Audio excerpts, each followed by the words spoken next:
அனைவருக்கும் உங்கள் ஆசிரியை ஹேமலதாவின் இனிய வணக்கங்கள். 5ஆம் வகுப்பு 3ஆம் பருவம் அலகு 5 பணம். அதில் பகுதி 1 பார்க்க போகிறோம். நம்மளுடைய அன்றாட வாழ்க்கைக்கு பணம் மிகவும் அவசியம். பணத்தை கொண்டு அடிப்படை செயல்பாடுகளான கூட்டல் கழித்தலை எப்படி போடணும்னு இப்போ பகுதி 1ல் பார்க்க போகிறோம். நினைவு கூர்க, நாம் சென்ற பருவத்திலேயே ஒருங்கிணைந்த கருத்துக்கள் அலகில் பணப்பரிமாற்றல் குறித்து கற்றுள்ளோம். பின்வருவனவற்றை நாம் நிரப்ப முயல்வோம். நம்ம போன பருவத்திலேயே பார்த்தீங்கன்னா ஒருங்கிணைந்த கருத்துக்கள் அப்படின்னு ஒரு அலகில் பணப்பரிமாற்றலை பற்றி படிச்சிருக்கோம்.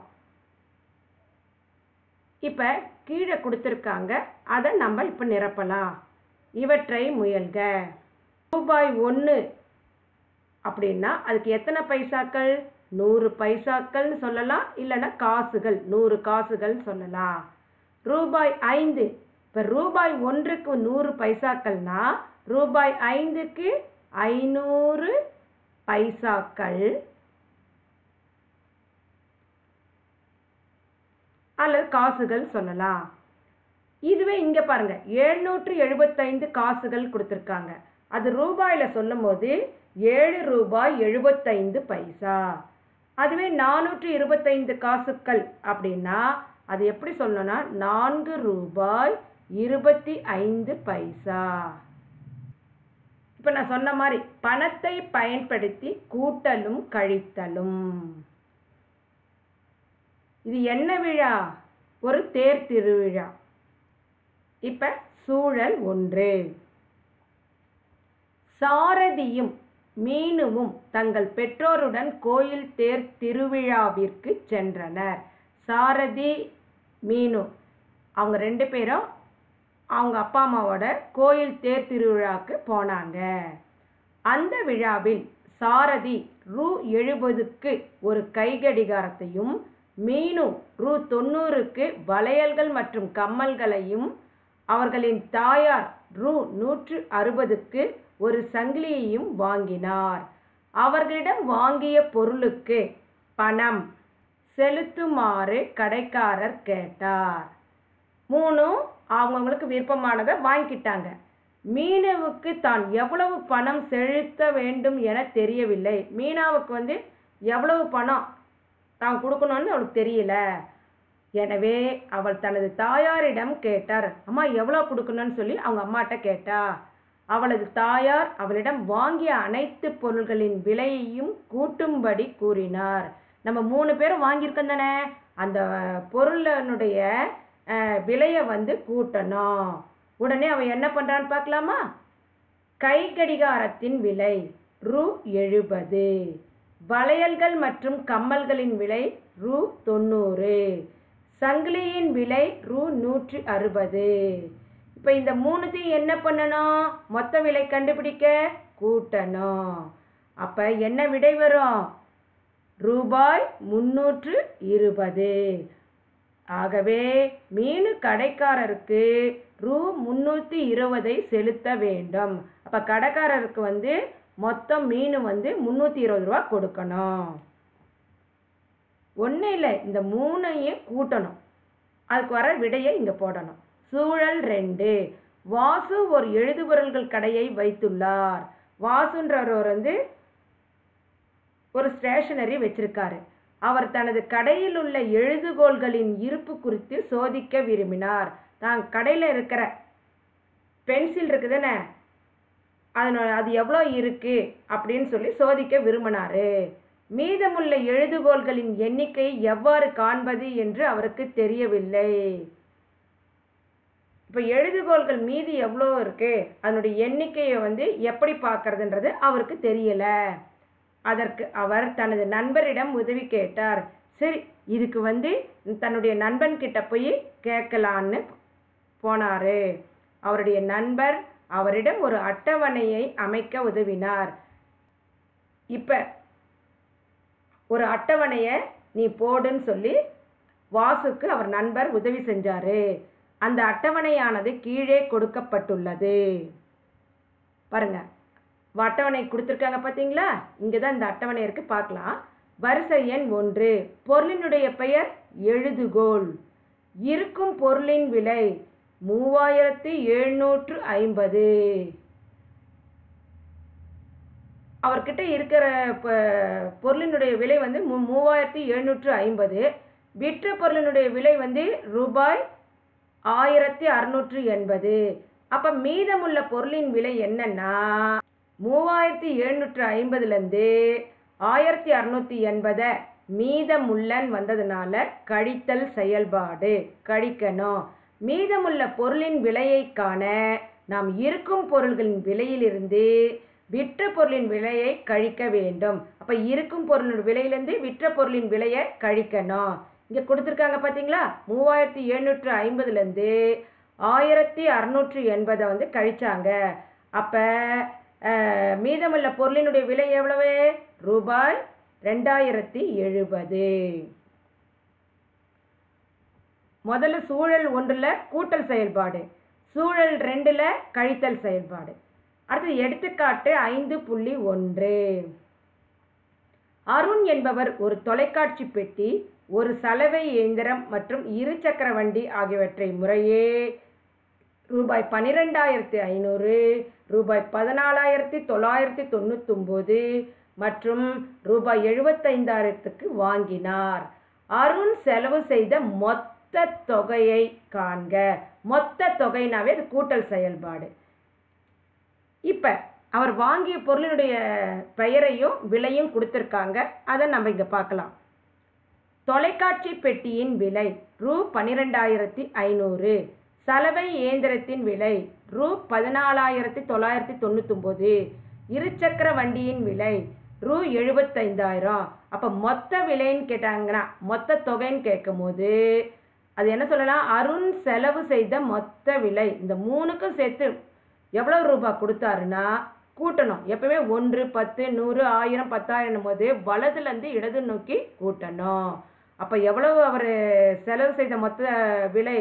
1,02,499. அடுத்து எடுத்துக்காட்டு 5.2. ரூபாய் 7,678.75 ரூபாய் 50,875 50 ரூபாய் 4,071 50 மற்றும் ரூபாய் 675 75. இந்த தொகையை கூட்டி மொத்த தொகையை காண்க. முதல்ல என்ன பண்ணணும்? இங்கே முதல்ல இருக்கிற நம்பரை போட்டுடணும். அடுத்தது என்ன பண்ணணும்? 50,875 50 போது இந்த இதுலேருந்து இப்படி போடணும். 0 5 5 7 8 0 5. இது மாதிரி வலதுலேருந்து இடது நோக்கி எல்லாத்தையும் போட்டுட்டு அப்புறம் என்ன பண்ணணும்? கூட்டல் செயல்பாடு செய்யணும். அப்போ இந்த காசுன்னு இருக்க பார்த்தியா, அது மொத்தம் நம்ம கூட்டணும். 250 காசுகள் வரும். அப்போ 100 பைசான்றது 1 ரூபாய். அப்போ 250 பைசான்னும் போது இங்கே நம்ம கூட்டும் போது 2 ரூபாய் 50 பைசான்னு வரும். 250 போது 2 ரூபாய் 50 பைசான்னு வரும். இந்த 50 பைசாவை இங்கே போட்டுட்டு 2 ரூபாவை இங்கே போடணும். அப்புறம் அதை கூட்டணும். இது மாதிரி கூட்டி கூட்டி போடும்போது மொத்த தொகை இந்த 4 பொருளையும் கூட்டினா 63,301 ரூபாய் 50. எடுத்துக்காட்டு 5.3. இதெல்லாம் எடுத்துக்காட்டு கணக்கு. ஒரு குடியேற்ற பகுதி மக்கள் 3 நாள்கள் சுற்றுலா செல்ல ஏற்பாடு செய்தனர். ஒரு காலனியில் வந்து 3 நாள் டூர் போகிறதுக்கு ஏற்பாடு செஞ்சாங்க. அதுக்காக அவர்கள் 18,540 தொகையை ஒதுக்கினர். சரி, இந்த டூருக்காக 18,540 ரூபாவை ஒதுக்குனாங்க. முதல் நாளில் அவர்கள் 6,235 செலவு செய்தனர். முதல் நாள் வந்து 6,235 ரூபாவை செலவு செஞ்சுட்டாங்க. அடுத்த 2 நாள்களுக்கு மீதம் இருக்கும் தொகை எவ்வளவு? முதல் நாள் இவ்வளோ செலவு செஞ்சுட்டாங்கன்னா மீதி 2 நாளைக்கு எவ்வளவு மீதம் இருக்கும் அப்படின்னாவே அது கழித்தல் செயல்பாடு, மறந்துடாதீங்க.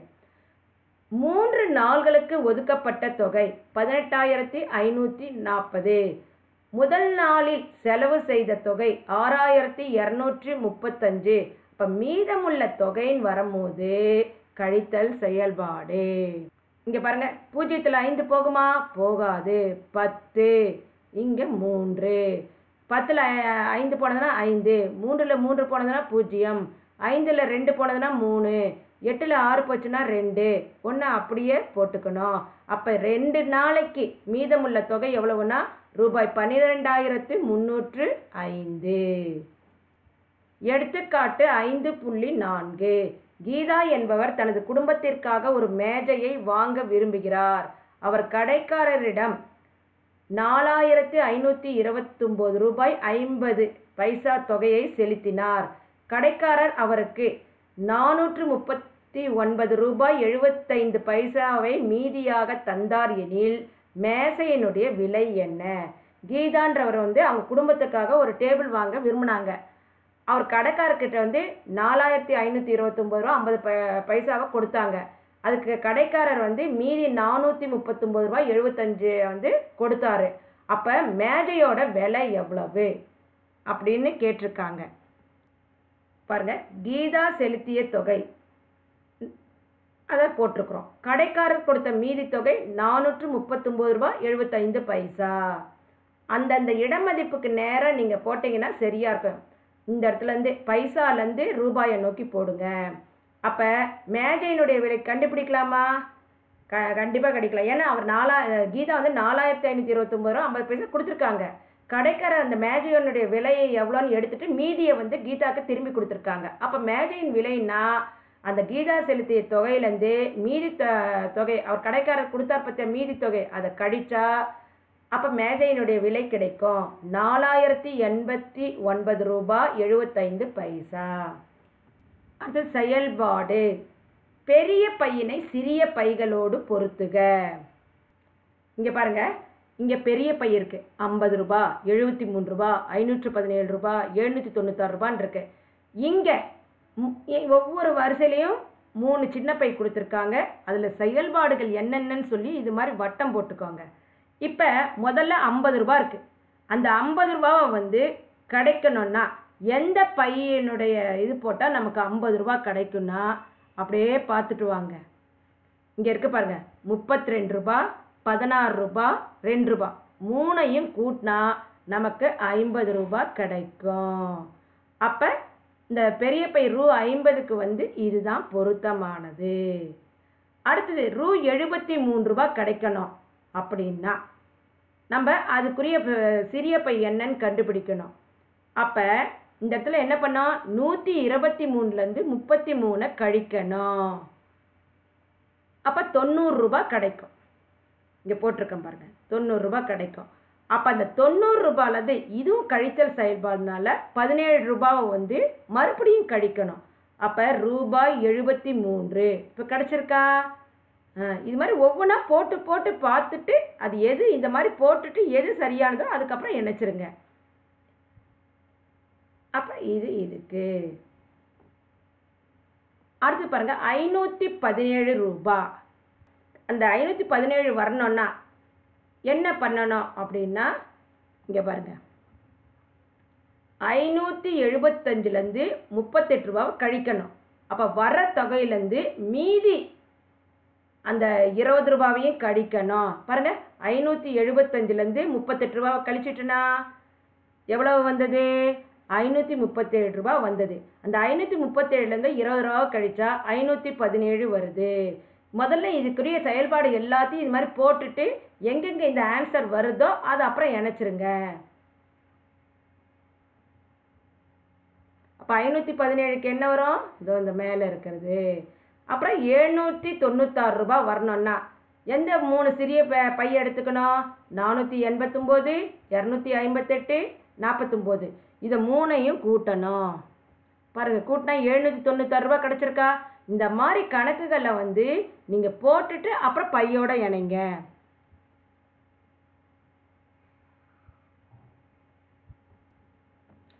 அடுத்தது பயிற்சி 5.1 கோடிட்ட இடங்களை நிரப்புக. இங்கே என்ன செயல்பாடு எல்லாமே பாருங்கள். இங்கே கூட்டல், இங்கே கழித்தல். இப்போ என்ன பண்ணணும்? 35 ரூபாய் 50 பைசா, 4 ரூபாய் 50 பைசா, இதை கூட்டணும். இங்கே போட்டிருக்கேன் பாருங்கள். 35 ரூபா 50 பைசா போட்டேன். கீழே 4 ரூபா 50 பைசா போடும்போது இந்த மாதிரி 0 5ன்னு பின்னாடி போட்டு இந்த புள்ளியை மறக்காமல் போடுங்க. அப்போ இது ரெண்டையும் கூட்டினா நமக்கு எவ்வளோ ரூபா கிடைக்கும்? ரூ 40.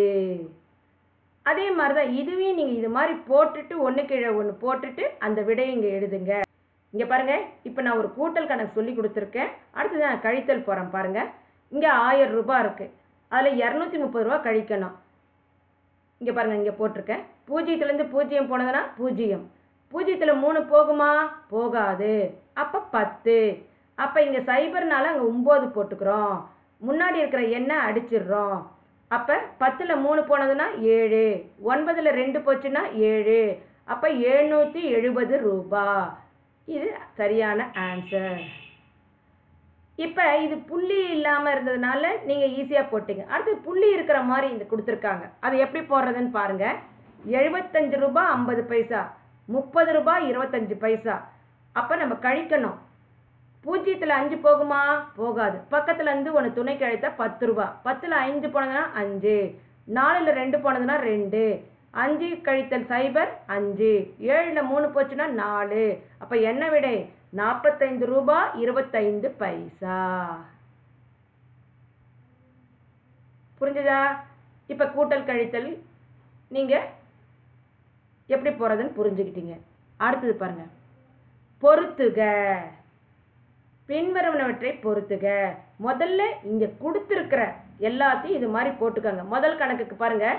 950 ரூபாய் 50 பைசா, 350 ரூபா 50 பைசா கூட்டிட்டேன். விட 1350 பைசா. அது எங்கே இருக்குன்னு பாருங்கள். இங்கேருந்து 1300 50 பைசான்றது இங்கே வருது. அப்போ அதுக்கு 1ன்னு போட்டுக்கோங்க. அடுத்தது 8000லேருந்து 3500 கழிக்கணும். கழித்தா 4500 வருது. இப்போ 4500 எங்கே இருக்குது பாருங்கள். இதோ இந்த இடத்துல 2. அடுத்தது பாருங்கள். 50 ரூபாய் 75 பைசா, 40 ரூபாய் 50 பைசா ரெண்டையும் கூட்டணும். இப்போ கூட்டி போட்டால் 91 ரூபாய் 25 பைசா கிடைக்கும். 91 ரூபாய் 25 பைசா எங்கே இருக்குது? இதோ இங்கே இருக்குது 3. அடுத்தது 750 ரூபாயிலேருந்து 350 ரூபாய் 50 பைசாவை கழிக்கணும். மீதி பாருங்கள் 399 ரூபா 50 பைசா இருக்குது. அது எங்கே இருக்குன்னு பாருங்கள். இதோ இந்த இடத்துல 4. இந்த மாதிரி சைடில் இந்த மாதிரி போட்டுட்டு அதுக்கு என்ன சரியான விடை இங்கே இருக்கோ அதை இணைச்சிட்டு அதனோட எண்ணை போடுங்க. அடுத்து பின்வருவனவற்றை கூட்டுக. இந்த இடத்துல இதுக்கெல்லாம் வட்டம் போடுங்க. செயல்பாடுகளுக்கெல்லாம் இப்போ நான் ஒரு கணக்கு கொடுத்துருக்கேன். 8987 ரூபாய் 75 பைசா, 9565 ரூபாய் 50 பைசா, 7693 ரூபாய் 50 பைசான் இருக்கு. இதை 3ஐயும் கூட்டணும். இப்போ கூட்டலாமா? இங்கே பாருங்க. 5 5 10 10 7 17 புள்ளி. இங்கே 1 போட்டுக்கோங்க. 7 1 8 8 5 13 13 3 16க்கு 6. இங்கே 1 8 1 9 9 6 15 15 9 24 24க்கு 4 போட்டுக்கோங்க. இங்கே 2 போட்டுக்கோங்க. 9 2 11 11 5 16 16 6 22க்கு 2 போட்டுட்டு இங்கே மறுபடியும் 2 போடுங்க. 8 2 10 10ஓட 9 கூட்டினா 19 19ஓட 7 கூட்டினா 26. அப்போ என்ன விடை கிடைக்குது? 26,246 ரூபாய் 75 பைசா. இதுதான் இதனுடைய விடை. இப்போ நான் ஒரு கணக்கு போட்டிருக்கேன். மீதி நீங்கள் இதே மாதிரி போடுங்க. பின் வருவனவற்றை கழிக்க. இங்கே கொடுத்துருக்கிற பணத்துலேருந்து இங்கே கொடுத்துருக்கிற பணத்தை கழிக்கணும். முதல்ல கழித்தல் செயல்பாடுக்கு வட்டம் போடலாம். 1985லேருந்து 798 ரூபாய் 25 பைசாவை கழிக்கணும். பாருங்கள், 10ல் 5 போனதுன்னா 5, 9ல் 2 போச்சுன்னா 7, இங்கே 5 இருக்குது, அதெல்லாம் இங்கே 1 வாங்கிட்டோம். அதனால் இங்கே 4 இருக்கும்போது 4லேருந்து 8 போகாது. இங்கே பக்கத்தில் 1 வாங்கினா 14, 14ல் 8 போச்சுன்னா 6. அடுத்தது இங்கே 7 இருக்குது, 7ல் 9 போகாது. அப்போ 9லேருந்து இங்கே 1 வாங்குகிறோம். 17ல் 9 போச்சுன்னா 8, அப்படி 8ல் 7 போச்சுன்னா 1. இந்த 1 தூக்கி போடுங்க. 1186 ரூபாய் 75 பைசா இந்த கணக்குக்குரிய விடை. மற்றது நீங்களே போடுங்க. அருண் என்பவர் ஒரு நகைக்கடையில் வெவ்வேறு எடைகளில் தங்க நாணயங்களை வாங்கினார்.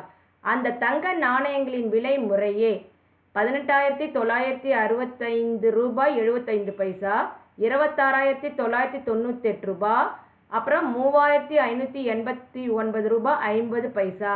அப்போ தங்க நாணயங்களின் மொத்த விலை காண்க. மொத்த விலைனாவே கண்டிப்பாக கூட்டல் செயல்பாடு. பாருங்க, முதல் தங்க நாணயம் விலை இங்கே இருக்கு, இரண்டாவது தங்க நாணயம் விலை அதுக்கு நேராக போட்டிருக்கேன், மூன்றாவது தங்க நாணயம் விலையும் போட்டிருக்கேன். இப்போ தங்க நாணயத்தினுடைய மொத்த விலைன்னும் போது கூட்டல் செயல்பாடு 5. இந்த 7 5ஐயும் கூட்டிக்கோங்க.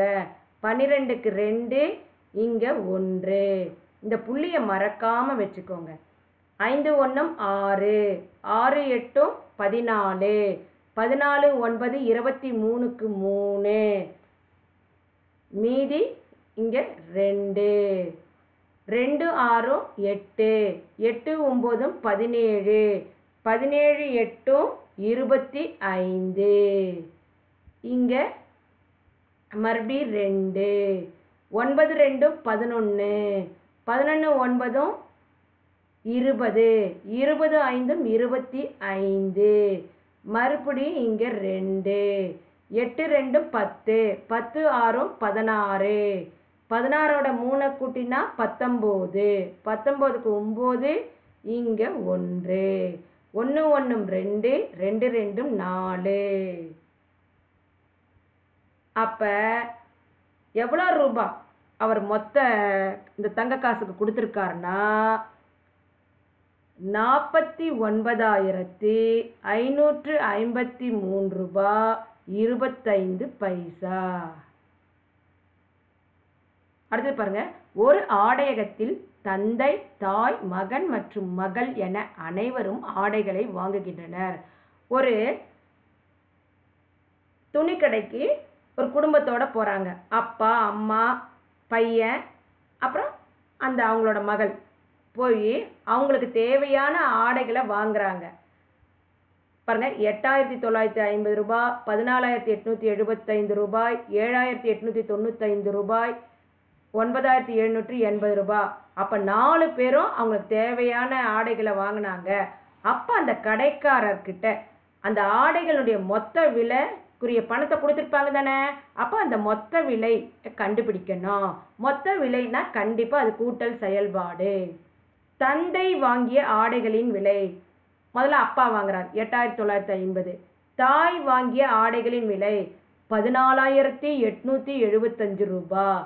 மகன் வாங்கிய ஆடைகளின் விலை 7,895 ரூபாய். மகள் வாங்கிய ஆடைகளின் விலை 9,780. அப்போ அவங்க குடும்பமே வாங்கிய ஆடைகளுடைய மொத்த விலைனால கூட்டல் செயல்பாடு. நான் கூட்டலுக்கு சொல்லியிருக்கிறேன், அந்தந்த நேருக்கு இப்படி போடணும். போடும்போது வலதுலேருந்து இடது நோக்கி கூட்டணும். 5 5 10, இங்கே 1, 5 1 6, 6 7 13, 13 9 22, 22ஓட 8 கூட்டினா 30, மீதி 3, 9 3 12, 12 8 20, 20 8 28, 28ஓட 7 கூட்டினா 35, மறுபடியும் 3, 8 3 11, 11 4 15, 15ஓட 7 கூட்டினா 22, 22ஓட 7 கூட்டினா 31. மீதி இந்த இடத்துல 3 போட்டுக்கோங்க. 3 1 4. அப்போ அவங்க வாங்கிய ஆடைகளினுடைய மொத்த விலை எவ்வளவுனா ரூபாய் 41,500 ரூபாய். உங்களுக்கு ஏன் நான் இவ்வளோ இதாக சொல்கிறேன்னா, ஏற்கனவே நம்ம வந்து 3வது 4வது 5வதுலலாம் வந்து கூட்டல் செயல்பாடு போட்டுக்கிட்டே இருக்கோம். அதனால் உங்களுக்கு கூட்டுற முறை தெரியுன்றதுனால நீங்கள் அப்படியே ஒன்றுக்கு கீழே ஒன்று அப்படியே கூட்டிகிட்டே வாங்க. 7வது கணக்கு பாருங்கள். ஒரு விவசாயி ஒரு இழுவை இயந்திரத்தை வாங்க விரும்பினார். ஒரு டிராக்டர். அந்த இழுவை இயந்திரத்தினுடைய விலையானது, ஒரு டிராக்டர் வாங்க விரும்பினார். அதோட விலை வந்து 6,72,598. ஆனால் அவர்கிட்ட இருந்த பணம் வந்து 2,86,760 ரூபா மட்டும்தான் இருந்தது. அப்போ அவருக்கு அந்த டிராக்டரை வாங்கணுன்னா மீதி வந்து எவ்வளவு தேவைப்பட்டது அதை வாங்கிறதுக்கு? அவர்கிட்ட இருந்த பணம் இவ்வளோதான், ஆனால் டிராக்டரோட விலை இவ்வளவு. அப்போ மீதி பணம் கொடுக்கணும் தானே? எவ்வளவு தொகை கூடுதலாக தேவைப்பட்டது? இழுவை இயந்திரத்தினுடைய விலை வந்து 6,72,598. விவசாயிடம் இருந்த இருப்பு தொகை வந்து 2,86,760. அப்போ மீதி தொகை அவருக்கு கொடுக்கணும் தானே? அப்போ அவர்கிட்ட எவ்வளவு ரூபாய் மீதி அவர் கொடுக்கணும் அப்படின்னா, மீதி அப்படின்னாவே அது கழித்தல் செயல்பாடு. 8 0 8. 9ல் 6 போச்சுன்னா 3. 5ல் 7 போகுமா? போகாது. இது அடிச்சுட்டு 15 1. 15ல் 7 போனதுன்னா 8. அடுத்தது 1ல் 6 போகாது. அப்போ 11. இங்கே வாங்கிட்டு இங்கே 6. 11ல் 6 போச்சுன்னா 5. அடுத்தது 6ல் 8 போகுமா? போகாது. அப்போ இங்கேருந்து வாங்கணும் 16. இங்கே 5. 16ல் 8 கழித்தால் 8. 5லேருந்து 2 போனதுன்னா 3. அப்போ அவர் டிராக்டர் வாங்கிறதுக்கு கொடுக்கக்கூடிய மீதி தொகை எவ்வளவு வேணும் அப்படின்னா ரூபாய் 3,85,838 ரூபாய். அடுத்து 8வது கணக்கு. ஒரு நபரின் சேமிப்பு கணக்கில் ரூபாய் 17,246 இருந்தது. அதிலிருந்து அவர் வீட்டு வாடகைக்காக 8,891 ரூபாய் எடுத்தார் எனில் அவரது சேமிப்பு கணக்கில் எவ்வளவு தொகை மீதம் இருந்தது? ஒருத்தரோட சேமிப்பு கணக்கு பேங்க்ல இருந்தது வந்து 17,246. அவர் வாடகைக்கு வந்து 8,891 ரூபாய் எடுத்தார் வாடகைக்காக. அப்படின்னா அவர் சேமிப்பு கணக்கில் எவ்வளவு மீதி இருந்தது? மீதி அப்படின்னாவே இது கழித்தல் செயல்பாடு. பாருங்க, சேமிப்பு கணக்கில் இருந்த தொகை 17,246 ரூபாய். வீட்டு வாடகைக்கு எடுத்த தொகை வந்து 8,891 ரூபாய். அவர்கிட்ட சேமிப்பில் மீதி இருந்த தொகைன்னு கேட்டிருக்காங்க. அது கழித்தல் செயல்பாடு. 6ல் 1 போனதுன்னா 5. 4ல் 9 போகாது, அதனால் பக்கத்தில் இருந்து வாங்கணும். இங்கே 1. 14ல் 9 போச்சுன்னா 5. 1ல் 8 போகுமா? போகாது. 7லேருந்து 1 வாங்கணும். 11ல் 8 போச்சுன்னா 3. 6ல் 8 போகுமா? போகாது. இங்கே 16. 16ல் 8 போச்சுன்னா 8. அப்போ சேமிப்பு கணக்கில் மீதமுள்ள தொகைன்னு பார்த்தீங்கன்னா 8,355 ரூபாய். இதோட இந்த பணத்தில் கூட்டல் கழித்தலை பயன்படுத்தி போட்டோம். இதனுடைய தொடர்ச்சியை பகுதி 2ல் பார்க்கலாம். நன்றி.